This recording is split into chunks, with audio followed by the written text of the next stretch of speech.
ഫിനാശിരിൽ കറമി വബിൻ ഔഫ്, Abdulrahman bin ഔഫ് മിനൽ അശ്റത്തിൽ മുബശ്ശറ. സ്വർഗം കൊണ്ട് സന്തോഷ വാർത്ത അറിയിക്കപ്പെട്ട 10 ഒരാളാണ് ആര്? അബ്ദുറഹ്മാൻ ബിൻ ഔഫ്. ഓരി വെച്ചിട്ട് മുതലോരി വെച്ചിട്ട് സ്വർണത്തിൻ്റെ ഉരുപ്പടികൾ തീരാഞ്ഞിട്ട് അവസാനം എന്ത് ചെയ്തു എന്നറിയാം? കോടാലി കൊണ്ടിട്ട് സ്വർണത്തിൻ്റെ ഉരുപ്പടി വെട്ടിപ്പൊളിച്ചു കൊടുത്തു. അങ്ങനെ താരീഖിൽ അതിന് മാത്രം മുതൽ. ഉമ്മഹാത്തുൽ മുഅ്മിനീൻ മുഴുവനും എന്ത് ചെയ്തു? തോട്ടങ്ങൾ എഴുതി വെച്ചു.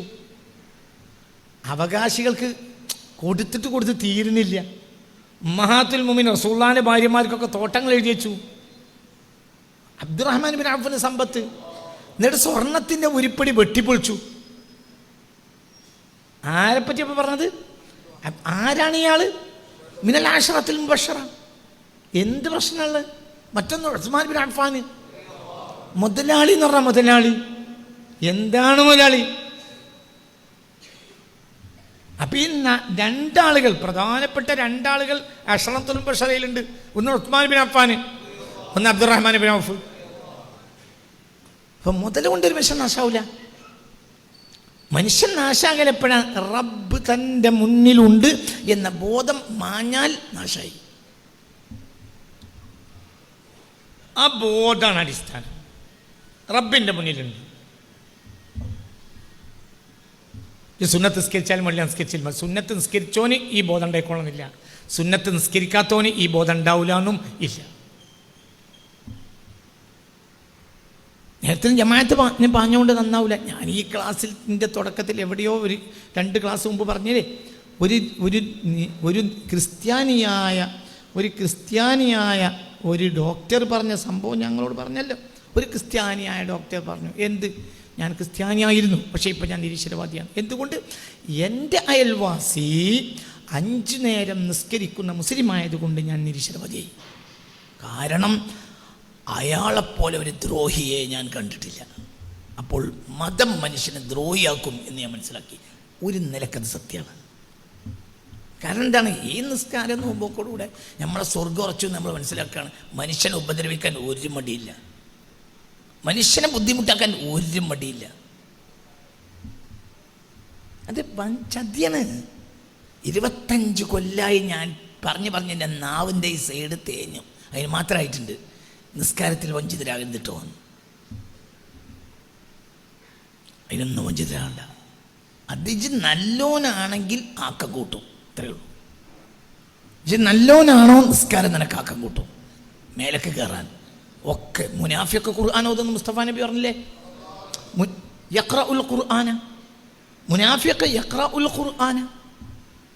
മുനാഫിയൊക്കെ ഖുർആൻ ഓതുന്നു ഹബീബ നബി പറഞ്ഞില്ലേ? ഹദീസല്ലേ, സ്വഹീഹ് ബുഖാരിയിലില്ലേ? യഖ്റഉൽ ഖുർആന. മുനാഫിഖ് ഖുർആൻ ഓതും റസൂൽ പറഞ്ഞില്ലേ? റസൂൽ പറയല്ലേ, അന്നത്തെ കാലത്ത് ഓതുന്നല്ലേ പറഞ്ഞർത്ഥം. എവിടെ മുനാഫിഖ്? മുനാഫിഖ് എവിടെ? പറ, എവിടെ മുനാഫിഖ്? ഫിദ്ദർക്കിൽ അസ്ഫലി മിനൻ നാർ.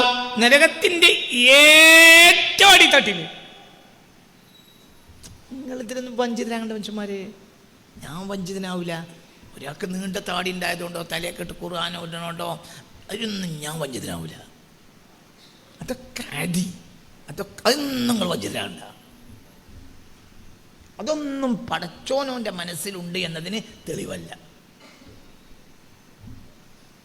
പടച്ചോൻ മനസ്സിലുണ്ട് എന്നതിന് ഒരിക്കലും തെളിവല്ല. അത് ഒരു രഹസ്യമാണ്.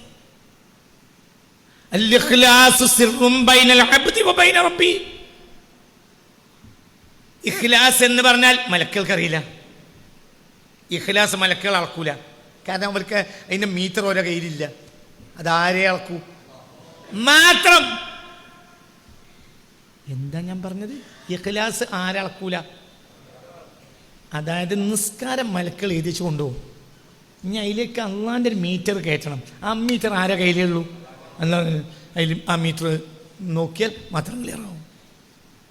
ഇതൊന്നും വഞ്ചിതരാകണ്ട. അൽ ഇഖ്ലാസു സിറും ബൈനൽ അബ്ദി വബൈന റബ്ബിഹി. അടിമയുടെയും ഉടമയുടെയും ഇടയിൽ മാത്രമുള്ള രഹസ്യമാണ് എന്ത്? ഇഖ്ലാസ്. ഇഖ്ലാസ് ഇല്ലെങ്കിൽ അമൽ സ്വീകരിക്കപ്പെടില്ല. വമാ ഉമിറൂ ഇല്ലാ ലിയഅ്ബുദുല്ലാഹ മുഖ്ലിസീന ലഹുദ്ദീൻ.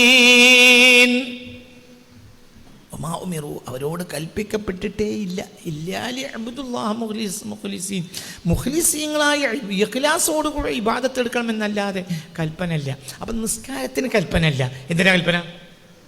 ഇഖ്ലാസോട് നിസ്കരിക്കാനാണ് കൽപ്പന. വമാ ഉമിറൂ, അർത്ഥം വെക്ക് പച്ച മലയാളം പോലത്തെ അർത്ഥമല്ലേ അതൊക്കെ. വമാ ഉമിറൂ, അവരോട് കൽപ്പിക്കപ്പെട്ടിട്ടില്ല.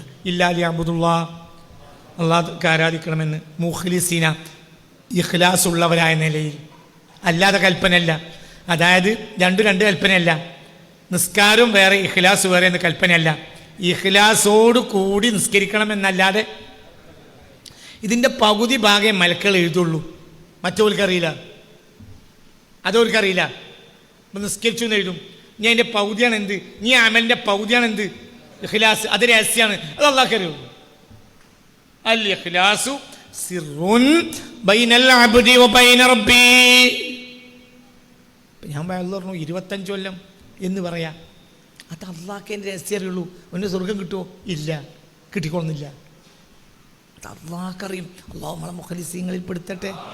അള്ളാഹു നമ്മളെ മുഖ്ലിസീങ്ങളിൽ പെടുത്തട്ടെ. അള്ളാഹു നമ്മളെ മുഖ്ലിസീങ്ങളിൽ പെടുത്തട്ടെ. അള്ളാഹു നമ്മെ മുഖ്ലിസീങ്ങളിൽ പെടുത്തട്ടെ. എല്ലാവരും ചിന്തിച്ചോളി. 50 ലക്ഷം, 1 കോടി, ഇതൊക്കെ ദാനം ചെയ്യും മനുഷ്യന്മാർ. അത് പൗതിയാണ്. ഇനി അതിൻ്റെ പൗതി എന്താ? ഇഖ്ലാസ്. അത് അള്ളാഹ്ക്ക് അറിയുള്ളൂ. നമ്മളിങ്ങനെ പറഞ്ഞു നടക്കും, ഓൻ 1 കോടി കൊടുത്തു, ഓൻ 2 കോടി കൊടുത്തു, ഓൻ 10 കോടി കൊടുത്തു, 100 കോടി, കൈ കൊടുത്തോട്ടെ, നിങ്ങൾ തിന്നോളി. ഓന് കിട്ടണമെങ്കിൽ ഓൻ എന്ത് വേണം? 50 കൊടുത്താൽ പൈസ കൊടുത്താൽ ചിലപ്പോൾ അള്ളാഹു സ്വീകരിച്ചേക്കാം. 500 കോടി റെക്കോർഡിൽ ഉണ്ടാകാതെയും വന്നേക്കാം. ഉണ്ടാവില്ല എന്നല്ല, ഉണ്ടാകാതെ വന്നേക്കാം. 50 പൈസ റെക്കോർഡിൽ കയറിയേക്കാം. അതും കയറും ഉറപ്പില്ല. 50 പൈസ കയറിയേക്കാം. 1000 കോടി ഇല്ലാതെ വന്നേക്കാം. ആക്കാം, നമുക്കറിയില്ല. അത് എന്ത് നോക്കിയിട്ടാണ് അളക്കുക? ഇഖ്ലാസ്. അത് നമുക്കറിയില്ല, രഹസ്യമാണ്. ഒരു വഞ്ചിതൻ. ഞാൻ നിസ്കരിച്ചു, ഞാൻ നോൽമ്പോറ്റു എന്ന് ഇജ്ജ് പറഞ്ഞ് വഞ്ചിതനാകണ്ട പൊട്ടാ. അതിലൊന്ന് ഇജ്ജ് വഞ്ചിതനാകണ്ട പൊട്ടാ.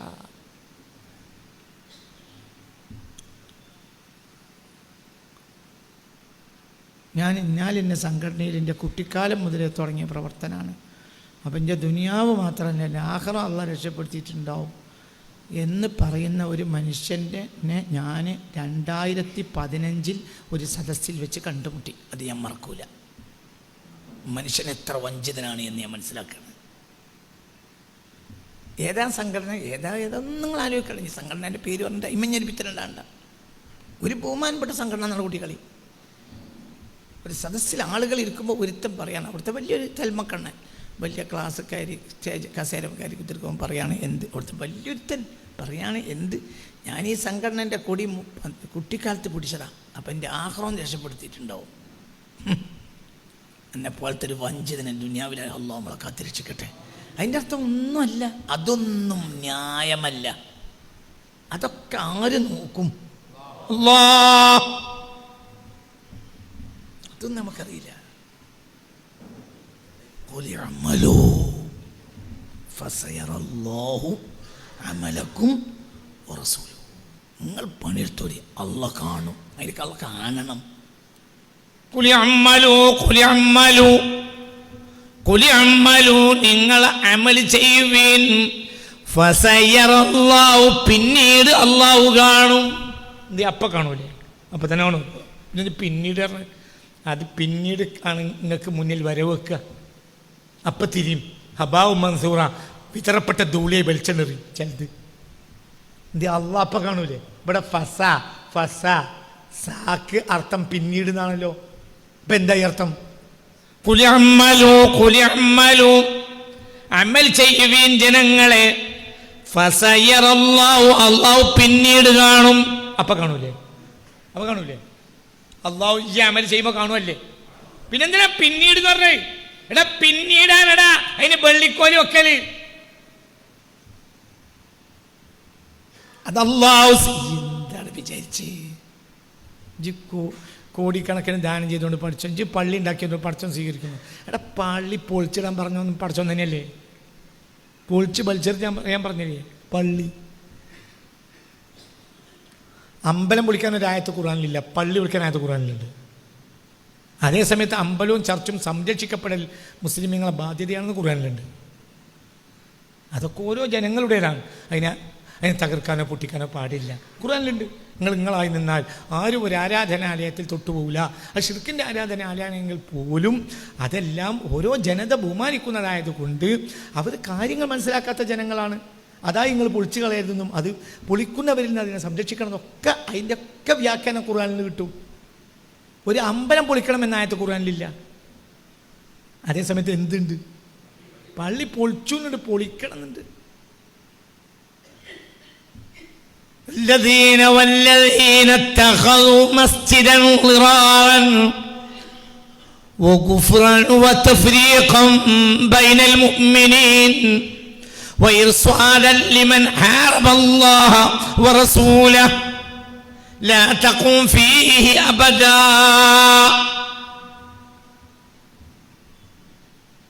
മനുഷ്യർക്കിടയിൽ കുഴപ്പമുണ്ടാക്കാൻ വേണ്ടി പള്ളി ഉണ്ടാക്കിയ ഒരു കൂട്ടരുണ്ട്. വല്ലതിനെ തഹദു, ഒരു കൂട്ടർ ഉണ്ടാക്കി മസ്ജിദൻ, പള്ളി. മലയാളത്തിലെ പള്ളി അറിഞ്ഞോളി, അറബിയിൽ മസ്ജിദൻ അറിഞ്ഞോളി. നമ്മളിപ്പോൾ മസ്ജിദുൽ തഖ്വ, മസ്ജിദുൽ ഫലാഹ്, മസ്ജിദുൽ മുന്നീസ്, മസ്ജിദുൽ മുജാഹിദ് എന്നൊക്കെ ഇതൊക്കെ ഉണ്ടല്ലോ. പള്ളി, അപ്പൽ, പള്ളി, മസ്ജിദ്.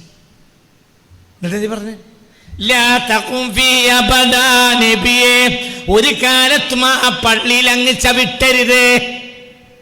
ലാ തഖും ഫീഹി അബദൻ, അബദൻ ഒരു കാലത്തും അങ്ങ് ആ പള്ളിയിൽ ചവിട്ടിപ്പോകരുത്. എന്ത് പള്ളിയല്ല, പള്ളിന്ന് ഖുർആൻ പറഞ്ഞല്ലേ? എങ്ങനെ പള്ളിയിലാക്കണ്? പള്ളിയാകാത്തോണ്ടാന്ന് പറയാൻ പറ്റില്ലല്ലോ. അതിന് ഖുർആൻ എന്താ പേര് പറഞ്ഞു? അള്ളാഹു തആല ഇങ്ങനെ പറയാം, വല്ലദീന ഇസ്തഖറുഹും ബിനാഅൻ ളിറാറൻ. അങ്ങനെ പറഞ്ഞൂടേനോ? മസ്ജിദ് എന്ന് പറയുമ്പോൾ 4 അക്ഷരം വേണ്ടേ? ബിനാ എന്ന് പറയുമ്പോൾ 3 അക്ഷരം പറയേ.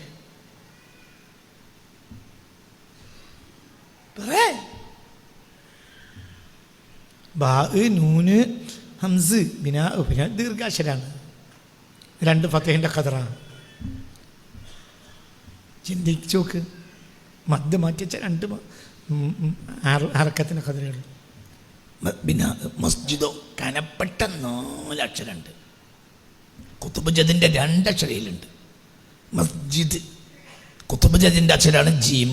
കുത്തുബുജദിൻ്റെ കനപ്പിച്ച് പറയേണ്ട 2 അക്ഷരങ്ങളുണ്ട്. ഒന്ന് ജീം കുത്തുബുജദിൽപ്പെട്ടതാണ്, ദാലും കുത്തുബുജദിൻ്റെ അക്ഷരം. അപ്പോൾ 2 അക്ഷരം കനപ്പിച്ച് പറയേണ്ട 2 അക്ഷരം ഈ മസ്ജിദിലുണ്ട്. എൻ്റെ അള്ളാഹു തആലക്ക് ബിനാ പറഞ്ഞോളേനു. ബിനാ ഒഴുക്കുള്ള വാക്ക. എന്തേ പറഞ്ഞു? പള്ളി.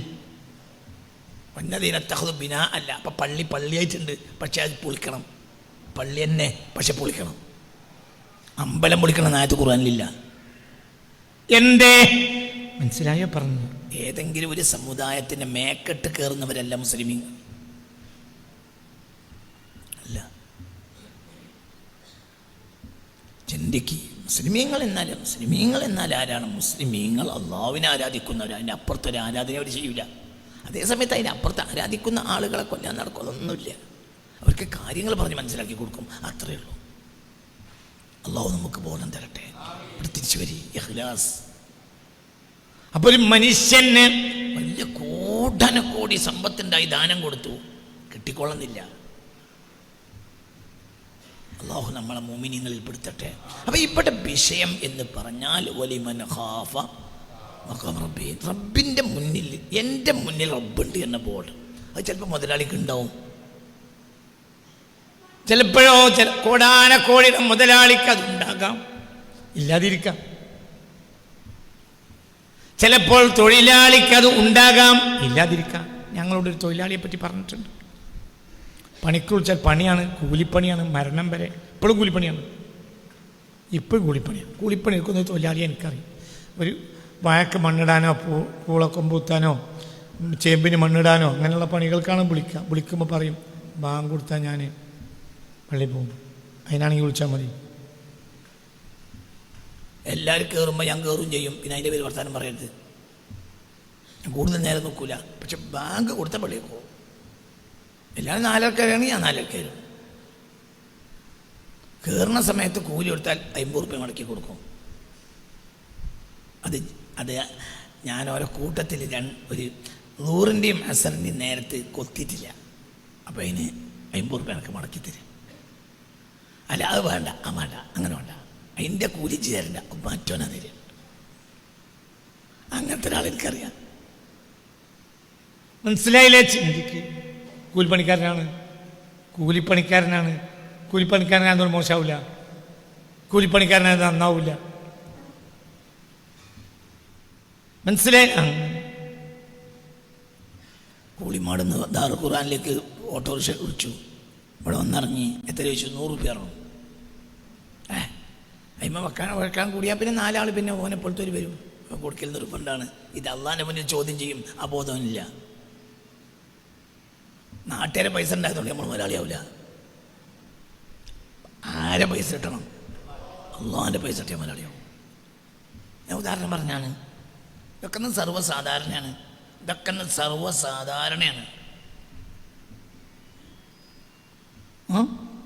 ഭാര്യയും ഭർത്താവും കൂടി പോയി. ഓട്ടോറിക്ഷ ഇറങ്ങിയപ്പോൾ കൂലി പറഞ്ഞപ്പോൾ അത് കുറച്ച് ഏറെയല്ലേ പറഞ്ഞു. അപ്പോൾ ആ പെണ്ണുങ്ങളെ മുന്നിലിട്ട് ഓട്ടോറിക്ഷക്കാരൻ യാത്രക്കാരനെ തല്ലി. പെണ്ണുങ്ങളെ മുന്നിട്ട് ഓൻ്റെ ഭാര്യൻ്റെ മുന്നിട്ട് അടിച്ച്. ഓള് കരിഞ്ഞ്. പിന്നെ കൈക്കരുത്തുള്ളതാണ് ഓട്ടോറിക്ഷക്കാരൻ. അങ്ങനെയുണ്ട്. ഞാൻ ഓട്ടോറിക്ഷക്കാരൻ മോശമെന്നറിയല്ല. ഇതൊന്നും മനുഷ്യന് പൈസ ഇല്ലാത്തതുകൊണ്ട് നന്നാവില്ല. കോടാനക്കോടി ഉറുപ്പുണ്ടായതുകൊണ്ട് നന്നാവില്ല, നാശാവില്ല. ഒരുത്തന് കോടാനക്കോടി ഉറുപ്പുണ്ട്. എന്താണ് കള്ളിൻ്റെ രുചി, എന്താണ് ബീഡിയുടെ വാസന എന്നറിയൂല. അങ്ങനത്തെ ഒരുണ്ടാവും.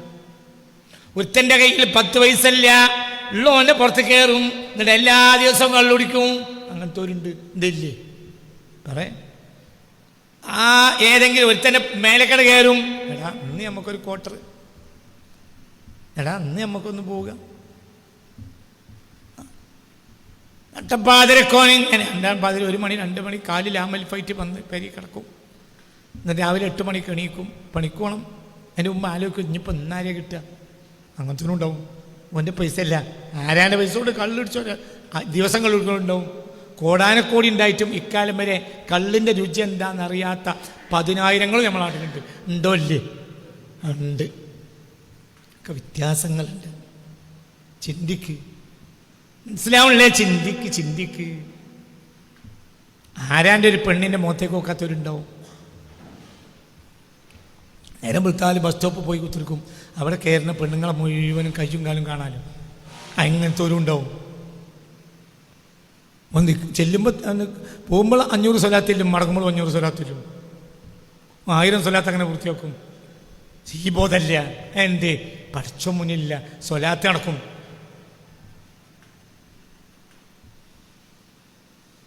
ആയിരക്കണക്കിന് സ്വലാത്തില്ലെന്ന ആളെങ്ങനെ മുനാഫിക്കാവ് ചോദിച്ചു. മിനിഞ്ഞാന്ന് എന്നോടൊരാൾ, ഞാൻ പറഞ്ഞു 10,000 കണക്കിന് സ്വലാത്തില്ലാലും മുനാഫിക്കാവും. ഖുർആനോദിയോ മുനാഫിക്കാവും എന്ന് മുത്തനബി പറഞ്ഞില്ലേ? ഇവിടുത്തെ സ്വലാത്ത്. അള്ളാഹു നമ്മളെ കാത്തിരക്ഷിക്കട്ടെ. ഇതൊന്നും കണക്കല്ല. ഒറ്റ കാര്യം കണക്കുള്ളൂ. റബ്ബ് എൻ്റെ മുന്നിലുണ്ട് എന്ന് അടിമക്കൊരു ബോധം ഉണ്ടാകുക. അള്ളാഹു നമുക്ക് തൗഫീക്ക് തരട്ടെ. അങ്ങനത്തെ ഒരു ഉണങ്ങിയ ആമയും പറ്റൂല, മനസ്സറിഞ്ഞ ആമയും പറയണം. അള്ളാഹു നമുക്ക് തൗഫീക്ക് തരട്ടെ. ولمن خاف ولمن خاف مقام ربه جنتان.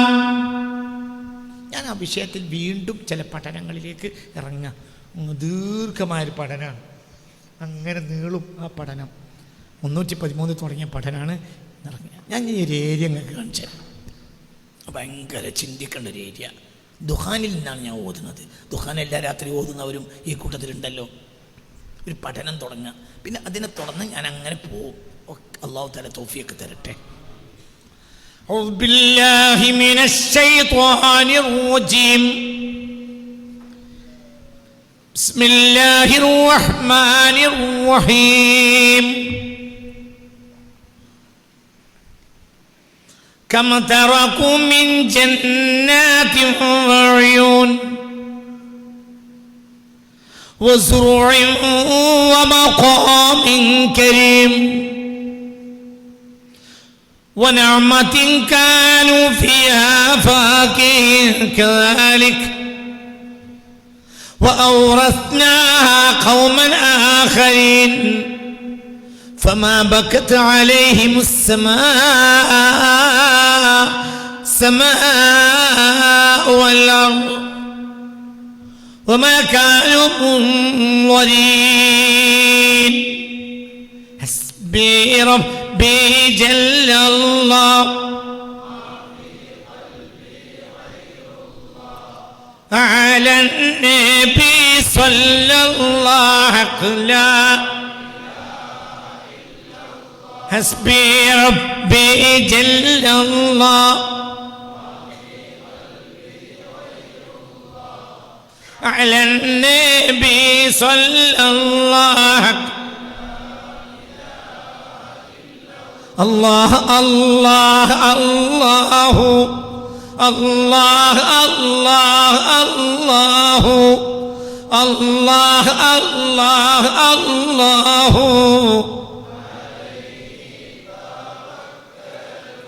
ഹാഫിളീങ്ങൾ എൻ്റെ കൂടെ ഉറക്കെ أعوذ بالله من الشيطان الرجيم بسم الله الرحمن الرحيم كم تركوا من جنات وعيون وزروع ومقام كريم ونعمة كانوا فيها فاكهين كذلك وأورثناها قوما آخرين فما بكت عليهم السماء والأرض وما كانوا منظرين كم تركوا എത്രയാണ് അവർ ഉപേക്ഷിച്ചു പോയത് മിൻ ജന്നാത്തിൻ തോട്ടങ്ങളെ അത്ര ഉണ്ടാണെങ്കിൽ എത്ര ഉണ്ടാവുക തോട്ടം അല്ലാഹ് അങ്ങനെ പറയണമെങ്കിൽ എത്ര തോട്ടം ഉണ്ടാവും കം തറക്കൂ എത്രയാണ് ഫിറഔനും അവൻ്റെ ഖിബ്തികളും അവൻ്റെ കുലമായ ഖിബ്തികളും അവരുടെ മന്ത്രിമാരും ആശ്രിതരും ഉപേക്ഷിച്ചു പോയത് മിൻ ജന്നാത്തിൻ തോട്ടങ്ങളാലും വസ്റൂഇൻ കൃഷികളാലും വമഖാമിൻ കരീം ഏറെ മാന്യമായ രമ്യ സൗധങ്ങളാലും വനഅമത്തിൻ അനുഭവവേദ്യമായും രസദായകവുമായ ജീവിതത്തിൻ്റെ അനുഭവവേദ്യങ്ങളായ ജീവിതത്തിൻ്റെ സൗകര്യങ്ങളായും കാനൂ ഫിയാ ഫാകീൻ ആ സുഖങ്ങളിൽ അവർ അഭിരമിച്ചു കൊണ്ടിരിക്കുകയായിരുന്നുവല്ലോ. എത്ര തോട്ടം തെറ്റാണോ? അല്ല. ഫാക്ടറി തെറ്റാണോ? അല്ല. ഇവിടെ രണ്ട് കൂട്ടരെ നമ്മൾ കാണുന്നു. മുതലുണ്ടായിരുന്ന അബ്ദുറഹ്മാൻ ബിൻ ഔഫിനെ, ഉസ്മാൻ ബിൻ അഫ്ഫാനെ, മുതലുണ്ടായിരുന്ന ഫിറഔന്റെ മന്ത്രിമാര് ഇവരെ ആക്ഷേപിച്ചു. ഇനി മറ്റൊരെ പറ്റി പറഞ്ഞു അപ്രതിമല ഭയങ്കര. ഏതാ സൂറത്ത്?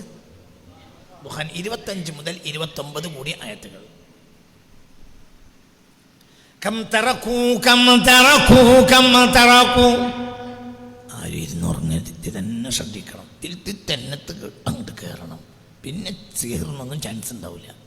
ഇവിടെ വന്ന് ഇരിക്കരുത്. ഇവിടെ വന്ന് ഇരുന്ന ഇൻ്റലിജൻ്റ് ആകണം. കണ്ണ് തുറന്ന് നോക്കണം. ആ കണ്ണിൻ്റെ ഉള്ളിലൂടെയും ആ ചെവിൻ്റെ ഉള്ളിലൂടെയും അള്ളാഹുവിൻ്റെ മലക്കുകൾ പണിയെടുക്കും. അള്ളാഹു തൗഫീഖ് തരട്ടെ. ഇത് വെറുതെ ഇരിക്കേണ്ട ഒരു ക്ലാസ് അല്ല. ഇവിടുന്ന് കുരുത്തക്കേട് വാങ്ങിയാൽ പിന്നെ കുരുത്തക്കേട് തീരൂല. ഇതിൻ്റെ ക്ലാസ് അല്ല, എൻ്റെ റബ്ബിൻ്റെ ക്ലാസ്. എൻ്റെ നാവ് കൂടി വരിക, ഞാൻ നിരപരാധിയാണ്. كم تركوا من جنات وعيون وزروع ومقام كريم ونعمة كانوا فيها فاكهين كذلك وأورثناها قوما آخرين فما بكت عليهم السماء والأرض وما كانوا منظرين. എന്തൊരു മനോഹരം. കയറിയിരിക്കുക. കം തറക്കൂ, എത്രയാണ് അവരുപേക്ഷിച്ചു പോയത്, മിൻ ജന്നാത്തിൻ, തോട്ടങ്ങളാലും, വഅയൂനിൻ, വഅയൂനിൻ, അരുവികളാലും. എത്ര അരുവികൾ, എത്ര അരുവികൾ, എത്ര അരുവികൾ. വെള്ളി പോലെ വെള്ളമുള്ള സരസ്സുകൾ എത്രയെത്ര, വെള്ളി പോലെ വെള്ളമുള്ള, മനോഹരമായ വെള്ളി പോലെ വെള്ളമുള്ള സരസ്സുകൾ എത്ര, എത്ര അരുവികൾ. എത്ര നീന്തൽ കുളങ്ങൾ, എത്ര എത്ര നീന്തൽ കുളങ്ങളും, എത്ര മുത്തുപോലെ വെള്ളമുള്ള അരുവികൾ, എത്ര സരസ്സുകൾ, എത്ര തടാകങ്ങൾ, എത്ര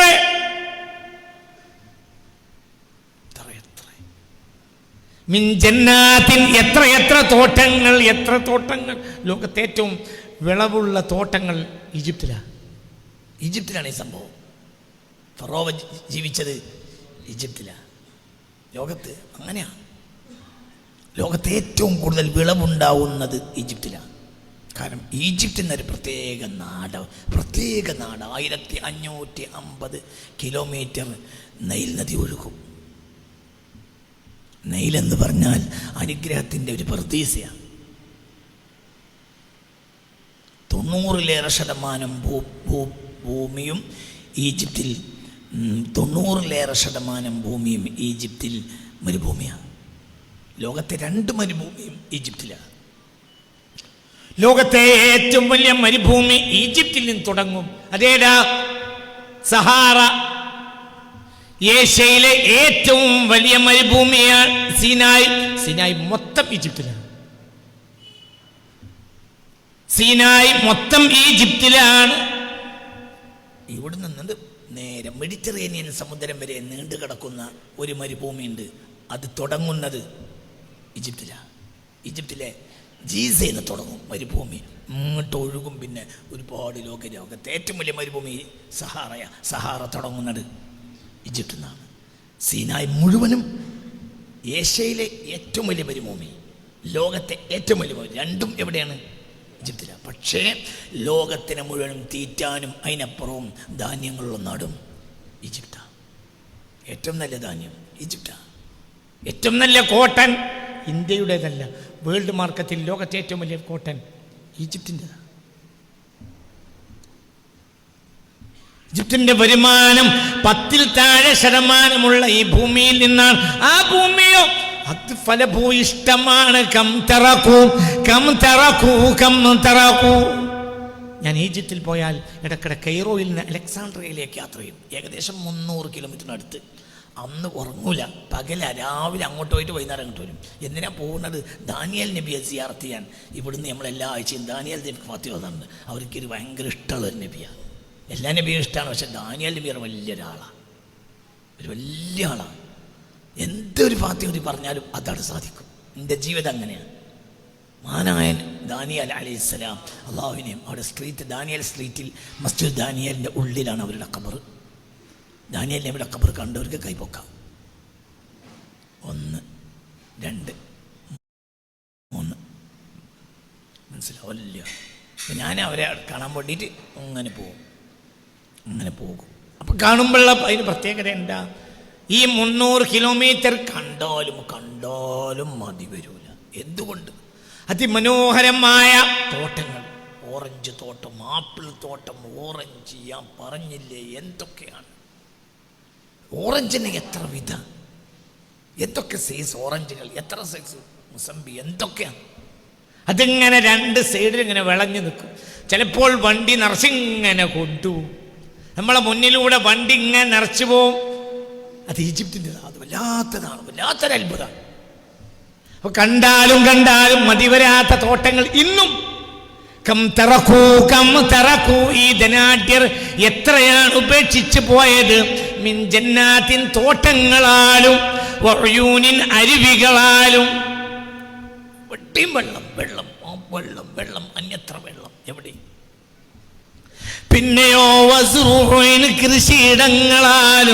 കൃഷികളാലും ഗോതമ്പ് വയലുകൾ, വിശാലമായ ഗോതമ്പ് വയൽ, നെൽവയൽ, ഗോതമ്പ് വയൽ, പരുത്തി വയൽ. ലോകത്തെ ഏറ്റവും കൂടുതൽ പരുത്തി കൊണ്ടുവരുന്ന ഈജിപ്റ്റാണ്. ഏറ്റവും വിലയുള്ള പരുത്തി ഈജിപ്തിൻ്റെതാണ്. വലിയ വലിയ ലോകത്തെ മില്യണർമാർ ധരിക്കുന്ന കോട്ടൺ ഈജിപ്തിൽ കൊണ്ടുവരും. ഈജിപ്താണ് അതിൻ്റെയൊക്കെ പ്രതീസ. തോട്ടം കൃഷികളാലും എന്തൊക്കെയാണ് കൃഷി, ആ മണ്ണിൻ്റെ വില മനസ്സിലാക്കിയിട്ട്, ആ മണ്ണിൻ്റെ മാത്രം മനസ്സിലാക്കിയിട്ട് എല്ലാവരും കൃഷി ചെയ്തു. അൽ ഫയൂം എന്നൊരു സ്ഥലമുണ്ട്. കൈറോയിൽ നിന്ന് 90 കിലോമീറ്റർ പോയാൽ അൽ ഫയൂം എന്നൊരു സ്ഥലമുണ്ട്. അൽ ഫയൂം, ആ അൽ ഫയൂമിനെ ഒരുപാട് വട്ടം പോയിട്ടുണ്ട്. വലിയ കൃഷിയാണ്. അപ്പോൾ അൽ ഫയൂം ഞാൻ എപ്പോഴും എന്ത് കെട്ടിയാൽ അതിൻ്റെ ഒരു അർത്ഥം എന്താ ഈ പദം എന്നിങ്ങനെ നോക്കും. അപ്പോൾ ഒരിക്കലും എൻ്റെ കൂടെ വന്ന ഒരു MA ബിരുദധാരിയായ ഒരു ഹിസ്റ്ററിയിൽ MA ബിരുദധാരിയായ ഒരു ഗൈഡിനെ എനിക്ക് കിട്ടി. അപ്പോൾ ആ ഗൈഡിനോട് ഞാൻ ചോദിച്ചു, എന്ത് അൽ ഫയൂം, എന്താണ് ഈ അൽ ഫയൂം? അപ്പോൾ അയാൾ പറഞ്ഞു, അത് റഹ്മത്തുള്ള അൽ ഫയൂം അല്ല, അൽ ഫുയൗമാണ്. അൽ ഫുയൗം 1000 ദിവസം. അതെന്താ? അത് നബിയുല്ലാഹി യൂസുഫ് അലൈഹിസ്സലാം നൈൽ നദിയിലെ വെള്ളം കെട്ടി നിർത്തിയിട്ട് വെള്ളം കൊണ്ടുപോയി കനാൽ വെട്ടി വെള്ളം കൊണ്ടുപോയി ക്ഷാമകാലത്ത് വെള്ളം കൊണ്ടുപോയി കൃഷി ചെയ്യാൻ യൂസുഫ് നബിയും പണിക്കാരും പണിയെടുത്തത് 1000 ദിവസമായപ്പോൾ കൈക്കോട്ടർ വെച്ചു. ആ 1000 ദിവസം പൂർത്തിയായ ദിവസത്തിന് അൽ ഫയൂം എന്ന് പേരിട്ടു. ഇപ്പൊ അതിനെന്ത് പറയും? അൽ ഫയൂം. അൽ ഫയൂം, അൽ ഫയൂം അല്ല, അൽ ഫയൂമാണ്. അത്രയും കൃഷി എന്ന് പറഞ്ഞാൽ വല്ലാത്തൊരു കൃഷിയാണ്. വിവിധങ്ങളായ വിളകളാലും കൃഷികളാലും രമ്യസൗധങ്ങളാലും. BC 2772 ഖൂഫുവിൻ്റെ പിരമിഡ് ഉദ്ഘാടനം ചെയ്തു. BC 2772, അതായത് AD BC 1997 ഇബ്രാഹിം നബി ജനിക്കുന്നത്. BC 2772 ഖൂഫുവിൻ്റെ പിരമിഡ് ഉദ്ഘാടനം എന്ന് കണക്കാക്കപ്പെടുന്നു. അപ്പോൾ ഇബ്രാഹിം നബി ജനിക്കുന്നതിൻ്റെയും 800 ചില്ലാനും കൊല്ലങ്ങൾക്ക് മുമ്പ് അവിടെ സംസ്കാരമുണ്ട്. വലിയ വലിയ രമ്യസൗധങ്ങൾ. ഈ രമ്യസൗധത്തിന് നിങ്ങൾക്കറിയോ? ഈ രമ്യസൗധം 30 ലക്ഷം കല്ലുകൾ കൊണ്ടാണ് അതുണ്ടാക്കിയത്.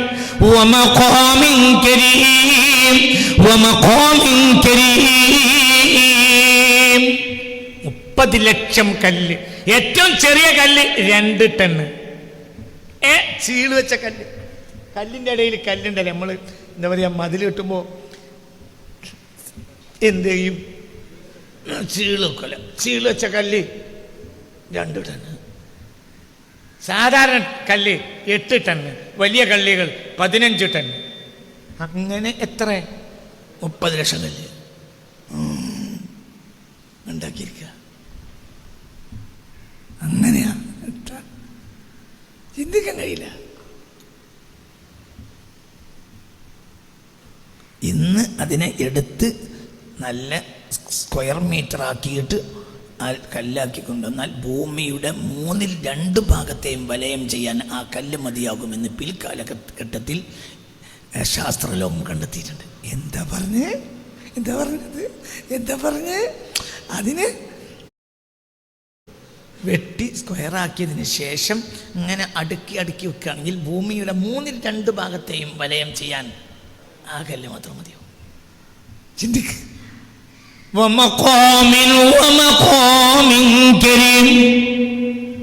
ജീവിക്കുമ്പോൾ തന്നെ അനിതര സാധാരണമായ രമ്യസൗധങ്ങൾ മരിച്ചാൽ കിടക്കാൻ ഈ 30 ലക്ഷം കല്ല് അടുക്കി വെച്ചത് ആർക്ക് വേണ്ടിയാണെന്നറിയോ? ഒരു രാജാവിന് ചത്തിടക്കാൻ. ഒരു രാജാവ് അടുത്ത രാജാവിന് വേറുണ്ടാക്കും. രാജാവ് ഇങ്ങനെ പറയും, എനിക്ക് സുന്ദരിമാരായ പെണ്ണുങ്ങളെ ഇങ്ങനെ നമ്പർ ഇട്ട് കൊടുക്കും. ഇവൾ നമ്പർ ഇടാതിരിക്കാൻ വേണ്ടി പെണ്ണുങ്ങൾ ഒളിക്കും. നമ്പർ ഇട്ട് കഴിഞ്ഞാലോ പോലെ രാജാവിന് മരണശേഷം വ്യഭിചരിക്കാൻ വേണ്ടിയിട്ട് അതിൻ്റെ ഉള്ളിലേക്ക് ഇട്ടി അവസ്ഥാനത്ത് കല്ലോട് വെക്കും. എന്നിട്ട് അവിടെ കിടന്ന് ജീവനോടെ ചത്തു. 100 കണക്കിന് മരിച്ചാൽ വ്യഭിചാരം നിർത്താൻ പറ്റില്ലല്ലോ. പുനർജന്മത്തിൽ അവർക്ക് വിശ്വാസം ഉണ്ടായിരുന്നു. എന്താ പുനർജന്മം? മരിച്ചതിന് 3-ാം ദിവസം അവർ ജീവിക്കും, എണീക്കും. അവിടെ കൊണ്ടേ അടക്കം ചെയ്താൽ 3-ാം ദിവസം എണീക്കും. അപ്പം പിന്നെ അവർക്ക് എന്ത് വേണം? തേന് വേണം. ലോകത്ത് 4000 കൊല്ലം കഴിഞ്ഞാലും തേനിന് കേടുവരില്ല എന്ന് പിരമിഡിൽ നിന്നാണ് കണ്ടുപിടിച്ചത്. മനസ്സിലായില്ലേ? കാരണം എന്തുകൊണ്ട്? 4000 കൊല്ലം മുമ്പ് പിരമിഡിൽ വെച്ച തേനിന് ഇപ്പോഴൊന്നും പറ്റില്ല. തേന് ഒറിജിനലാണെങ്കിൽ, തേനിലേക്കൊന്നും ചേർന്നിട്ടില്ലെങ്കിൽ, മനസ്സിലായില്ലേ? കുപ്പിയൊക്കെ ശുദ്ധാക്കുക. എന്നിട്ട് അത് നല്ല പോലെ എന്ത് ചെയ്യണം? ഉണക്കണം. എന്നിട്ട് അതിലൊഴിക്കാം. തേന് ഒറിജിനലാണെങ്കിൽ തേനിന് 5000 കൊല്ലം കഴിഞ്ഞാലും കേടുപറ്റൂലാന്ന് തെളിയിച്ചത് പിരമിഡിലെ തേന് കൊണ്ടാണ്. എന്തിനാണ് തേനെന്നറിയോ? രാജാവിന് മരിച്ചിട്ട് ജീവിക്കുമ്പോൾ വ്യഭിചരിക്കുന്നതിന് മുമ്പ് എന്ത് വേണം? ഒരു മുടുക്ക് വേണ്ടേ? ഊർജം വേണ്ടേ? അതിന് ലേശം എന്ത് ചെയ്യും? തേൻ കുടിക്കും. പിന്നെ രാജാവ് വലിയ അടയാഭരണങ്ങൾ അണിയും. നല്ല അടയാഭരണങ്ങൾ അണിയും. നല്ല നല്ല അടയാഭരണങ്ങൾ. കയ്യിൽ വള, കാലിൽ വള.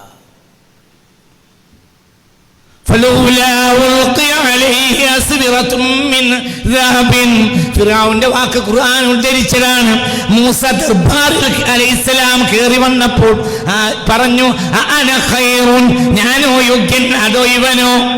ഇവനെന്ത് യോഗ്യൻ? ഇവനാണോ പടച്ചോന്റെ ആള്? ഇവൻ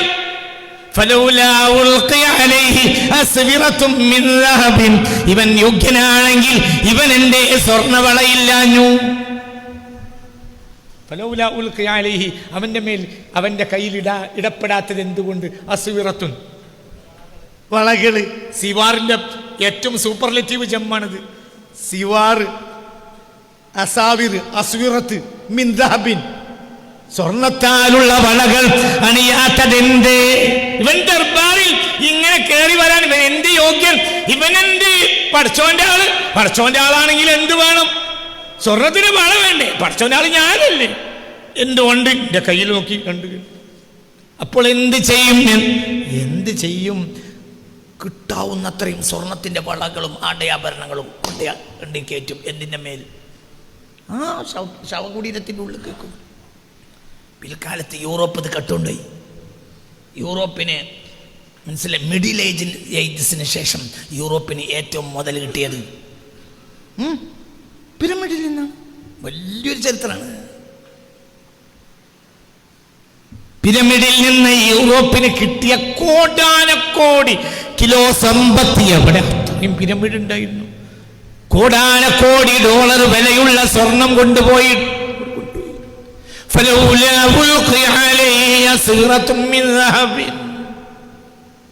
അപ്പോൾ ജീവിച്ചാലും രമ്യസൗധങ്ങളിൽ വ്യഭിചരിക്കും, മരിച്ചാൽ രമ്യസൗധങ്ങളിൽ എത്ര 14 ഏക്കറയാ കൂഫുവിന്റെ പേരും. 14 ഏക്കറയിൽ ചത്തിടക്കുക ഒരാൾ. 14 ഏക്കറയിൽ ഒരാൾ ചത്തിടക്കുക. 14 ഏക്കറയിൽ. പിൽക്കാലഘട്ടത്തിൽ തുറന്നപ്പോൾ എത്രയാ എല്ലും മുള്ളും കിട്ടിയത്. എന്തുകൊണ്ട്? ഈ സുന്ദരന്മാരുമായ ആണുങ്ങളെയും പെണ്ണുങ്ങളെയും അതിൻ്റെ ഉള്ളിൽ കിടും. എന്തിന്? എന്നിട്ട് അവസാനത്തെ സ്റ്റോണും അട്ടടക്കും. പിന്നെ അവർ അവലമുറക്കെ കൂട്ടിയിട്ട് അവിടെ കിടന്ന് ചാകണം. കാരണം അതൊന്നും ഒരിക്കൽ കണക്കില്ല. രാജാവ് എണീക്കുമ്പോൾ രാജാവിനെ വിചരിക്കണം, രാജാവിന് സെർവ് ചെയ്യണം, അതിന് ആള് വേണം.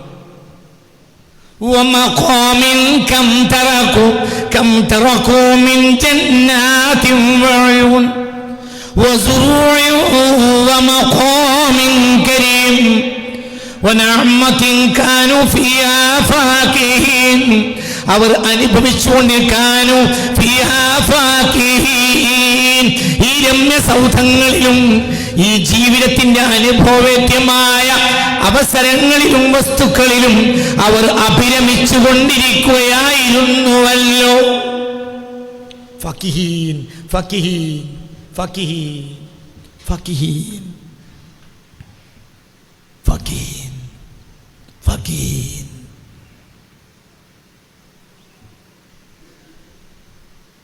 ഫഖീഹീൻ. അനുഭവിച്ചുകൊണ്ടിരിക്കുകയായിരുന്നുവല്ലോ. ആ രസദായകമായ ജീവിതത്തിന്റെ മുന്തിരിച്ചാറുകളും എന്തൊക്കെ സുഖങ്ങൾ, എന്തൊക്കെ സൗകര്യങ്ങൾ. എന്നാൽ ചരിത്രത്തിൽ ഓരോരുത്തരും ഒടുങ്ങിയതുപോലെ ഇവരും ചത്തൊടുങ്ങി.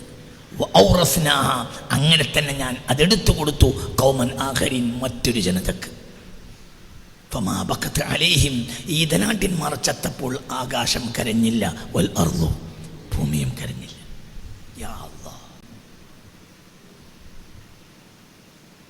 ഈ ആയത്ത് കേട്ടപ്പോൾ സ്വഹാബികൾ കണ്ടു,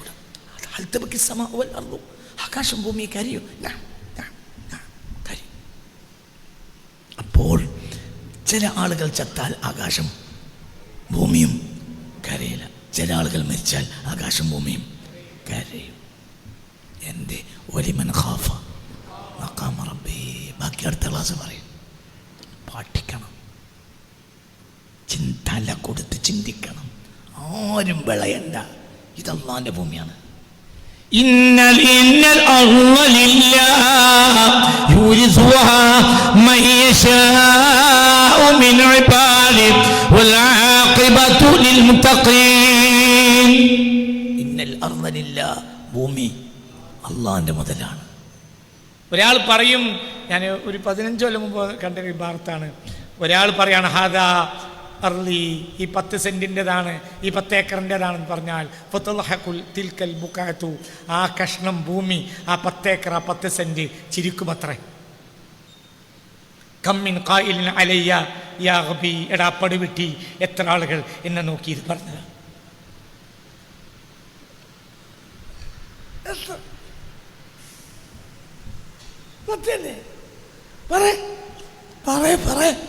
എത്ര ആള് പറഞ്ഞ 10 ഏക്കറിൻ്റെതാ. 4000 പിന്നെ 1.5 മാസം കൂടുമ്പോൾ 4000 തേങ്ങ വിൽക്കണം. ആ തെങ്ങും തോട്ടം എവിടെയൊക്കെ തോട്ടം അറിയില്ല. ഖാൻ ബഹദൂർ കുതിരപ്പുറത്ത് പോയൊരു സംഭവമുണ്ട്. ഒരു ഖാൻ ബഹദൂർ കുതിരപ്പുറത്ത് നിന്ന് കണ്ണൂരിലേക്ക് പോവുക. അപ്പോൾ വളപട്ടണം പാലം കഴിഞ്ഞു. അപ്പോൾ വലിയ ഒരു തോട്ടം കണ്ടു. അപ്പോൾ തോട്ടം കണ്ടപ്പോൾ ഖാൻ ബഹദൂറിന് ഇഷ്ടമായി, നല്ല തോട്ടം. അപ്പോൾ തോട്ടത്തിലേക്ക് ആളെ പറഞ്ഞയച്ചു, ആ തോട്ടം വിൽക്കുമോ? അപ്പോൾ വിൽക്കാം, എനിക്ക് പറയാൻ പറ്റൂല. അപ്പം മുതലാളി എവിടെ വെച്ചു? മുതലാളി കോഴിക്കോട്ട് തന്നെയാണ്. എന്നാൽ പിന്നെ മുതലാളിയെ കാര്യങ്ങൾ അന്വേഷിക്കാൻ വേണ്ടിയിട്ട് ആളെ ഏർപ്പെടുത്തി. അവസാനം നോക്കുമ്പോൾ 30 തോട്ടം തന്നെ. അതാ കഥ. എവിടെയാണ് എൻ്റെ തോട്ടം എന്നവരെ മൂപ്പർക്കറിയില്ല. മനസ്സിലായില്ലേ? അങ്ങനെ മുതൽ എന്നിട്ടെന്തുണ്ടായത്?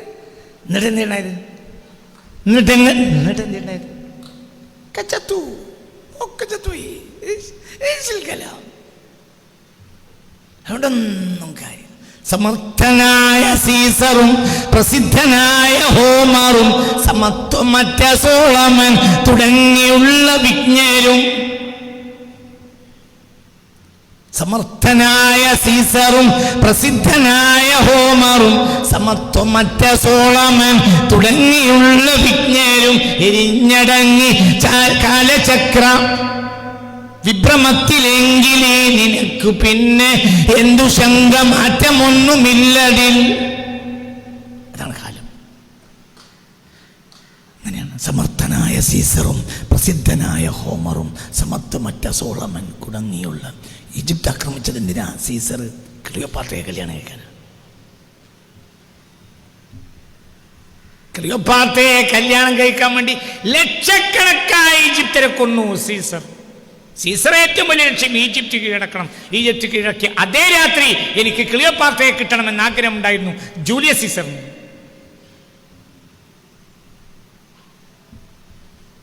രാജ്യം മുഴുവൻ ഇപ്പോൾ ചുട്ടിരിക്കുമെന്ന് പറഞ്ഞു. അപ്പോൾ തൻ്റെ ഭാര്യയാകാൻ ക്ലിയോപാട്ര സമ്മതിച്ചു. പക്ഷെ എൻ്റെ നാട്ടുകാരത് ഉൾക്കൊള്ളൂല. അപ്പോൾ ക്ലിയോപാട്രയെ ഒരു ബെഡിൽ കെട്ടിപ്പൊതിഞ്ഞിട്ടാണ് ജൂലിയസ് സീസറുടെ തമ്പിലേക്ക് കൊണ്ടുപോയത്. ഇതാണ് ചരിത്രം.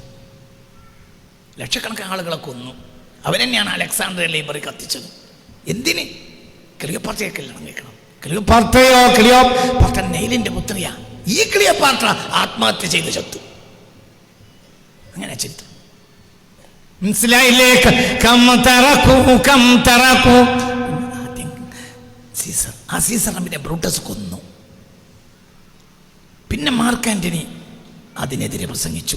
അപ്പോൾ മാർക്ക് ആന്റണിയായി അടുത്ത പ്രധാനമന്ത്രി. മാർക്ക് ആന്റണി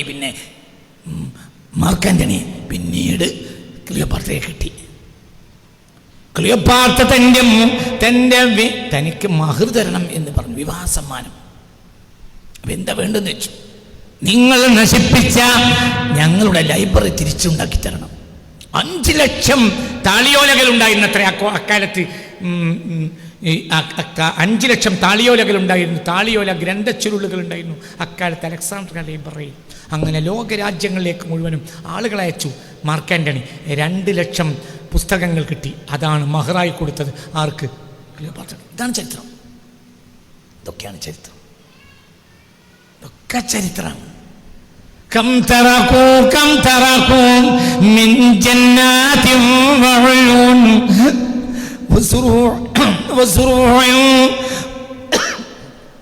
വസുറൂഇൻ വമഖാമിൻ കരീം വനഅമത്തിൻ അനുഗ്രഹങ്ങൾ ആസ്വദിച്ചുകൊണ്ടിരുന്ന അനുഗ്രഹങ്ങൾ. അവർ അങ്ങനെ തീർന്നു. അവർ അങ്ങനെ തീർന്നു. 3-ാം നാളുടെ റാംസി 2 ചത്തു എന്ന് മൂസാ നബി പറഞ്ഞിട്ടും ഇസ്രായേലിയർക്ക് സമ്മതം വന്നില്ല. ഓൻ ചാകൂല, ഓൻ ആജാതൊരു പായന, ഓൻ അങ്ങനെ ചാവൂല. 3-ാം ദിവസം ചെങ്കടയിൽ ഡെഡ് ബോഡി അങ്ങോട്ട് പൊങ്ങി. അപ്പോൾ ഇസ്രായേലിയർ ഓടി എങ്ങോട്ട്? ഈജിപ്തിലേക്ക്. ഈ സാധനം മുഴുവനും അനന്തരമായി ആർക്ക് കിട്ടി? ഇവർക്ക് കിട്ടി. നിങ്ങൾ എൻ്റെ കൂടെ അല്ലേ? ചത്തു എന്ന് പറയുമ്പോൾ പാഞ്ഞു. എന്തുകൊണ്ട്? ഫിറോനെ കുഴിച്ചിടാനല്ല. എന്തിന്? മൊത്തത്തിലെത്തിയ കിടക്കണ ആ മുതൽ മുഴുവനും ഇസ്രായേലിയർ കൊള്ളടിച്ചു. പായേണ്ട മനുഷ്യന്മാരെ അത് ആളക്കൊല്ലിയാണ് കേട്ടോ, നിങ്ങൾ കണ്ടില്ലേന്നൊന്നും മൂസാ നബി പറഞ്ഞത് ഇവര് കേട്ടില്ല. ഒറ്റ പാച്ചിന് അല്ല. സാമിരി പിന്നെ മൂസാ നബി തൗറാത്ത് വാങ്ങാൻ പോയപ്പോൾ സാമിരി വന്ന് പറഞ്ഞപ്പോൾ സാമിരി പറഞ്ഞില്ലേ, നിങ്ങൾക്ക് സ്വർണം തരികയാണെങ്കിൽ ഞാൻ സ്വർണത്തിൻ്റെ പശുക്കുട്ടിനെ ഉണ്ടാക്കി തരാം. ഒരു പശുക്കുട്ടി, അത്യാവശ്യം വലുപ്പമുണ്ട് പശുക്കുട്ടി. ആ പശുക്കുട്ടിയുടെ മോഡൽ ഞാൻ കണ്ടിട്ടുണ്ട്, ഇപ്പോഴും ഉണ്ട് കല്ലുമ്മൽ. ആ പശുക്കുട്ടി ഉണ്ടാക്കണമെങ്കിൽ ഈ അടിമകളല്ലേ ഇവരടിമല്ലേ? മനസ്സിലായില്ലേ? ഈ മൂസായും ഹാറൂനുമാര് ഇവന്റെ ആളുകൾ ഇവന്റെ ആളുകൾ ഞങ്ങളുടെ അടിമകളല്ലേ എന്ന് ഫിറഔൻ പറയുന്ന വാക്ക് ഖുർആനിലുണ്ട്. ഈ അടിമകളെ എങ്ങനെ സാമിരിക്ക് പശുക്കുട്ടിനെ ഉണ്ടാക്കാൻ വേണ്ടി സ്വർണത്തിന്റെ ഉരുപ്പടി കൊടുക്കണ്? എവിടുന്ന് കിട്ടി? പടച്ച തമ്പുരാനെ, എന്തൊക്കെ ഒന്ന് ചിന്തിച്ചൂടെ? ഇവിടുന്ന് കിട്ടി. ഇവർ ഫിർഔൻ ചത്ത് പൊന്തി നടന്നപ്പോൾ ഇവർ പാഞ്ഞു. എന്തിന്? മുതൽ കൊണ്ട് അഹങ്കരിക്കുന്ന മറ്റൊരു ജനതക്ക് ഞാൻ അതങ്ങോട്ട് എടുത്തു കൊടുത്തു. ഓലും ചത്തു. ഇമ്മ കണക്കാക്കണ്ട. മനസ്സിലായോ? അയിമതിച്ച് കൂടണ്ട. എന്നാ അതുണ്ടായാലോ തെറ്റണോ? അല്ല. അഷറത്തും ബഷറക്കും മുതലുണ്ട്. മനസ്സിലായില്ലേ? മുതലുണ്ടായതുകൊണ്ട് സാലിയാവൂല, മുതലില്ലെങ്കിൽ ആലിമാവൂല, മാനാവൂല. മുതലുണ്ടായതുകൊണ്ട് ഫാസിഖാവൂല, മുതലില്ലാത്തോണ്ട് സാലിയാവൂല. ഒറ്റ പ്രശ്നമേ ഉള്ളൂ. എന്ത് വലിമൻ ഖാഫ മഖാമ റബ്ബിഹി ജന്നതാൻ. ഇതിനൊരു വ്യാഖ്യാനമുണ്ട്, അടുത്ത ക്ലാസ്സിൽ പറയാം. ഫമാ ബക്കത അലൈഹിമുസ് സമാഉ വൽ അർളു. അവർ ചത്തപ്പോൾ ആകാശവും കരഞ്ഞില്ല. നമുക്ക് അപ്പം നബിയോട് ചോദിച്ചു, അങ്ങനെ കരയോ? അപ്പം റസൂൽ പറഞ്ഞു, കരയും. അങ്ങനെ നമുക്ക് മരിക്കണം.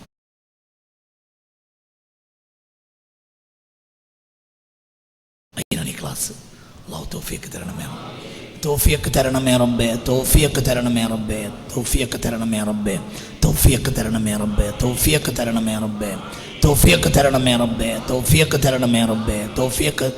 ആകാശവും ഭൂമിയും കരഞ്ഞിട്ട് മരിക്കണം. നമുക്ക് നമ്മൾ മരിക്കുമ്പോൾ ആകാശവും കരയണം, ഭൂമിയും കരയണം. കരിയും അടുത്ത ആഴ്ച കാണിച്ചു തരാം. ചില ആളുകൾ മരിക്കുമ്പോൾ ആകാശവും കരിയും. കാണിച്ചു തരാം. ഇവരുടെ മേലീ ധനാഠ്യരുടെ മേലീ ജീവിതത്തിന്റെ അനുഭവവേദ്യങ്ങളായ രസദായകമായ രമ്യ സൗധങ്ങളിലും സൗകര്യങ്ങളിലും അഭിചരമിച്ച ജനത ചത്തൊടുങ്ങിയപ്പോൾ ആകാശവും കരഞ്ഞില്ലല്ലോ, ഭൂമിയും കരഞ്ഞില്ലല്ലോ.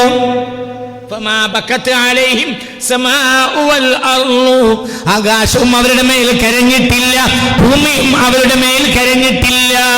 അപ്പോൾ സ്വഹാബികൾ ചോദിച്ചു, ആകാശവും ഭൂമിയും ഒരാൾ മരിച്ചാൽ കരയുമോ? കാലന. റസൂൽ പറഞ്ഞു, ചിലർ മരിച്ചാൽ ആകാശവും കരയും, ഭൂമിയും കരയും. അല്ലാഹു ആ കൂട്ടത്തിൽ പെടാൻ നമുക്ക് തൗഫീഖ് തരട്ടെ. അല്ലാഹു അല്ലാഹുവിന്റെ സാലിഹ്യങ്ങൾ. അടുത്ത ക്ലാസ് വിഷയം ഏതാണ്? വലിമൻ ഖാഫ. അല്ലാഹു തആല നമുക്ക് തൗഫീഖ് തരട്ടെ. അവിടേക്ക് എത്തണം, അവിടേക്ക് പോവന്നെ വേണം, നമുക്ക് അവിടെ തന്നെ വേണം. ഇനി അല്ലാഹു നമുക്ക് തൗഫീഖ് തരട്ടെ. ഇലാ ഹദറത്തിൽ മുസ്തഫ മുഹമ്മദി സല്ലല്ലാഹു അലൈഹി വസല്ലം വഇലാ ഹദറാത്തി ആഖിരിൽ ഖൈരി കുല്ലിഹിം അജ്മഈന. അൽ-ഫാത്തിഹ. الشيطان الرجيم. بسم الله الرحمن الرحيم. الحمد لله الرحمن الرحيم مالك يوم الدين.